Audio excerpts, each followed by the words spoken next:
अस्सलाम वालेकुम गाइस। शुरू करती हूँ अल्लाह के नाम से जो बड़ा मेहरबान और निहायत रहम वाला है। आज हम पढ़ेंगे जोश मिली आबादी की नज़्म निगारी की नुमाया खुसूसियत के बारे में। आइए शुरू करते हैं। ज़बान और अदब की तारीख में एक मकबूल और मारूफ तरक्की पसंद शायर की हैसियत से जोश मिली आबादी का मर्तबा बहुत बुलंद है। इनकी शायरी का कैनवस बहुत फ़कीह है। जोश ने कुछ गज़लें भी कही हैं, लेकिन इनकी शोहरत का दारोमदार नज़मों पर है। इन्होंने तहरीक आज़ादी की हिमायत में नज़में कहीं तो उन्हें मुल्क गैर शोहरत हासिल हुई। इन्होंने हुस्न व इश्क के राग भी छेड़े, मनाज़र फ़ितरत पर भी नज़में लिखी और मुल्क को दरपेश मसाइल को भी पेश किया है। इसलिए जोश को शायर इनकलाब, शायर शबाब और शायर फ़ितरत के लक़ब से याद किया जाता है। जोश की नज़्म निगारी की खुसूसियात। जोश की नज़्म निगारी की अहम खुसूसियात ज़ख़ीरा अल्फाज, फ़ितरी मंज़र निगारी। ज़ख़ीरा अल्फाज में ही कहते हैं जोश को ज़बान पर मुकम्मल उबूर हासिल था। उन्होंने आम तौर पर लफ्ज़ों का बादशाह कहा गया है।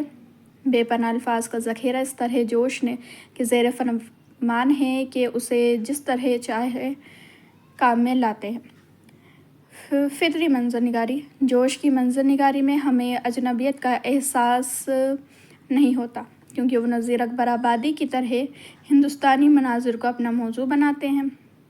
उनकी नज़्म जामुन वालिया का एक शेर मुलाहिज़ा फरमाएं।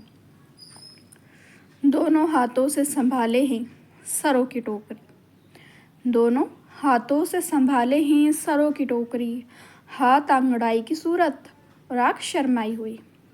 जामुन वालिया इनकी नज़्म बेहतरीन नज़्मों में शामिल है। फ़ितरी मंज़र निगारी इनका बेहतरीन कला में शामिल होती है। इन्होंने इस अंदाज़ बयान से, इतनी हकीकत से उन्होंने अपनी मंज़र निगारी को, फ़ितरी मंज़र निगारी को पेश किया है कि इंसान को हकीकी मालूम होने पर एतबार हो जाता है। इनकी नज़्म निगारी की और भी खुसूसियात हैं, जैसे कि गनायत, तंज़िया पिराया, तशबीहा, कसरात और हासिल कलाम जो इन्होंने लिखा। गनायत जोश के फ़न में बला की गनायत मौसीक़ियत और तरन्नुम है। जोश के कलाम में एक पुरशोर बुलंद आहंग और करख्त किस्म की मौसीक़ी पाई जाती है। तंज़िया पिराया जोश की बाज़ नज़में तंज़िया शायरी की बेहतरीन मिसाल हैं। इस किस्म की नज़मों में मौलवी और फितना खागा खुसूसियात के साथ काबिल ज़िक्र है।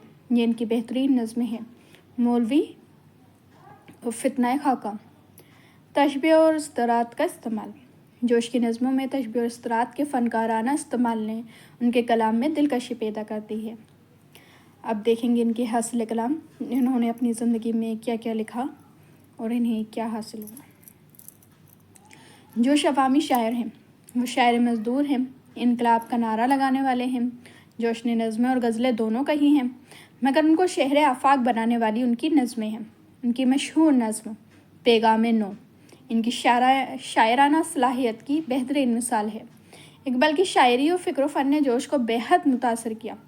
इकबाल से वे ख़ास मुतासर थे, इकबाल की शायरी को ख़ास पसंद करते थे। इकबाल की शायरी भी अवामी शायरी थी, जिसका असर जोश ने कबूल किया और वो असर उन्होंने अपनी नज़मों में भी डाला, जिसकी वजह से उनकी शायरी में वे अवामीपन पैदा हो गया, जिसके सबब वतन परस्ती, मुल्की कौमी मसाइल पर जोश ने कई नज़में लिखी। इनकी नज़मों में सादगी और सदाकत है। इनके यहाँ शायरी के मुख्तलिफ़ रंग आहंग मिलते हैं। इन्हीं की खूबियों की वजह से तरक्की पसंद शोरा उन्हें शायर इनकलाब का नकीब और जदीद नज़्म का इमाम करार देते हैं। जोश तरक्की पसंद तहरीक से भी ख़ास वाबस्ता थे और इन्होंने उस वक्त भी कई नज़में लिखी। आज का लेक्चर यहीं ख़त्म होता है। लाइक और सब्सक्राइब करना नहीं भूलिएगा। अल्लाह हाफ़िज़। Thanks for watching.